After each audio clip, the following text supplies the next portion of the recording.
de plus en plus, je suis moi-même convaincu que le christianisme que nous sommes en train de promouvoir au Cameroun est émasculé. Parce que les statistiques les plus basses parlent de 65% de chrétiens. Toutes tendances confondues. Ça peut même aller jusqu'à 70%.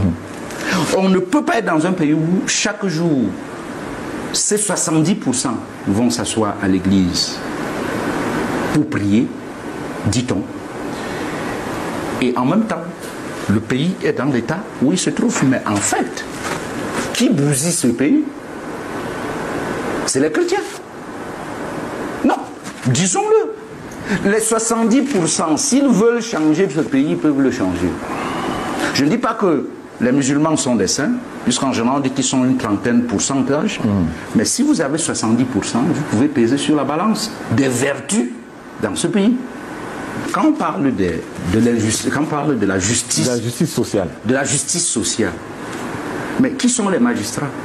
C'est les chrétiens. Détournement de fonds publics. Qui sont les protagonistes? C'est des chrétiens. Et le scandale même, c'est-à-dire le sacrilège, c'est comme ça que je l'appelle, c'est que vous avez des gens qui disent qu'ils sont chrétiens, ils volent l'argent de l'État et vont construire une église que les évêques vont bénir. Vous appelez ça quoi?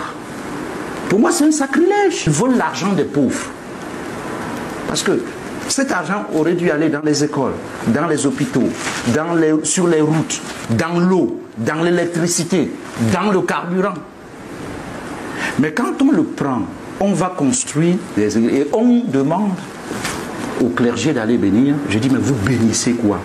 C'est les cimetières des pauvres, c'est les cadavres des pauvres que vous bénissez. Parce que cet argent aurait pu servir à développer ce pays. Donc, si le Cameroun est à 70% fait de chrétiens, comme les statistiques le disent, et que le Cameroun est dans cet état, ça veut dire que c'est les chrétiens qui les tuent. Et s'ils sont le problème, ils peuvent aussi être la solution. Nous devons réinterroger la qualité du christianisme. Parce que si ce christianisme est incapable de rendre notre pays meilleur, parce que les produits, ceux qui bousillent ce pays, c'est les produits de nos écoles. Ils ont fait Vogt, ils ont fait Akono, ils ont fait Macaque, ils ont fait Liberman, ils ont fait Saint-Paul, ils ont fait Saint-Jean. C'est eux qui bousillent ce pays. Ça veut dire quelque part qu'on a échoué. Et il faut avoir l'humilité de le reconnaître. Et si on a l'humilité de le reconnaître, on peut rectifier le tir. Parce que moi, aujourd'hui, je rêve d'une révolution chrétienne au Cameroun. C'est-à-dire où, à la place des faux chrétiens qui inondent les églises, qu'on ait des vrais chrétiens qui sont effectivement le sel de la terre et la lumière du monde, comme le dit l'Évangile. Alors, vous venez de suivre le Père Ado, qui a fait une sortie sur Canal 2 International Arène, où on venait finalement à l'évidence que ce sont les chrétiens qui plombent le Cameroun. Si aujourd'hui le Cameroun est un pays misérable, c'est à cause des chrétiens. C'est à cause des églises. C'est à cause des parents qui sont entrés à l'église et se sont pratiquement endormis. Ce sont des parents que quand ils chantent des cantiques, eh bien, ils s'oublient. Ce sont des parents qui ont plongé les enfants à l'église comme une méthode de s'échapper des problèmes de la famille. Parce que voyez-vous, les écoles de dimanche sont des écoles de garderie, où on peut garder l'enfant, eh bien, il se puise dans la Bible comme il peut, et à fur et à mesure qu'il grandit, il attend un certain Seigneur qui viendra le sauver, jusqu'au jour qu'il s'en rend compte que ce sauveur-là ne viendra pas. Il s'habitue également au fait qu'il faut attendre le don des tontons et des tantines, jusqu'à ce qu'il s'en rend en évidence que ce don-là ne viendra jamais. Et dans ce sursaut-là, il se lève et commence à piller les fonds publics, sans se référer à des valeurs qui l'ont pourtant été enseignées dans toutes ces églises-là.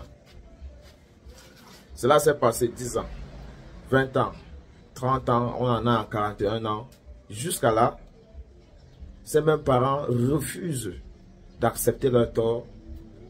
Ils veulent tout faire pour plomber la vie de leurs enfants et leur faire croire qu'ils ne sont pas des vieux bêtes, qu'ils ne sont pas des vieux moutons. Ils veulent toujours continuer à garder cette impression d'être l'héros, un héros qui ne maîtrise rien. Voilà où ils ont conduit le pays. Où les propres enfants à qui ils ont fait apprendre des cantiques, des versets bibliques mémorisés, sont incapables de trouver le moindre job. Se battent à 50 000 francs, à 100 000 francs de salaire, condamnés à vivre dans les bas étages. Des enfants incapables de rêver, sinon que de prendre l'avion et laisser les mêmes dirigeants continuer à dominer en maître. Le dire, ce n'est pas haïr quelqu'un. Le dire, ce n'est pas insulter quelqu'un. Le dire, c'est de provoquer le choc. Pour que tous ces enfants-là, tous ces adultes qui sont à l'âge aujourd'hui de fonder leur propre famille, puissent faire ce qu'on appelle en anglais to unlearn all what they have gathered, which is maintaining them in poverty, et de repartir à des nouvelles bases. Il faut repenser le spirituel africain. Il faut repenser le tort. On ne veut pas dire que l'islam est mieux, mais au Cameroun, si on a 70% des chrétiens et 30% des musulmans, il est clair que l'islam fait moins mal que le christianisme. Ces réflexions-là ne sont pas de moi. Elles sont du Père Lado. Et j'ai tout simplement essayé d'ajouter un peu d'eau à son moulin. Lorsqu'il s'agit de la sensibilisation, nous ne devons pas se fatiguer. Nous ne devons pas regarder les faces lorsqu'on parle. Parce que le mal est profond. La société est en train de périr. Sauf que ça profite à quelques-uns. Et tant que les choses continuent à aller aussi mal, ils se sentiront toujours heureux. C'est ceux-là qui continuent à s'aimer la peur, la panique dans les esprits faibles, en leur faisant croire que s'ils lèvent les petits doigts, eh bien, ils seront arrêtés et acheminés en prison. À leur faire croire que ça ne sert à rien de voter, parce que de toutes les façons, ils vont toujours gagner. Depuis 41 ans, ils ont créé cette psychose-là qui fait en sorte que beaucoup, bien qu'ayant atteint l'âge de vote, ne votent pas. Il se dit que Dieu viendra un jour, que la mort viendra retirer le président. Et il ne se demande jamais, même si la mort le retirait, que deviendrait-il de son système qu'il a construit? Est-ce qu'ils vont partir d'aussitôt? L'exemple de Zimbabwe devait être alléchant pour nous parler que même si Biya venait à mourir au pouvoir et que son système devait continuer, on devait continuer dans la même misère. Sauf que ceux qui s'en sortent n'ont vraiment rien à reprocher à ce gouvernement. Vous n'avez qu'à suivre le journal de 13 h, de 15 h, de 17 h pour vous en rendre compte aussi que ce pays a plusieurs lectures selon l'angle. Les gens d'en bas en bas, ce message vous concerne. Ça ne sert à rien de dire que vous n'avez pas l'argent, que vous êtes pauvre et que vous n'avez pas une carte de vote. Vraiment, ça ne sert absolument à rien. Si quelqu'un se plaint qu'il n'a pas quelque chose et qu'il n'a pas son carte d'électeur, vraiment, cette personne est un criminel.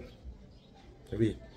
Parce que c'est ce genre de comportement nonchalant qui permet à M. Biya et son gouvernement répressif de se sentir aussi à l'aise.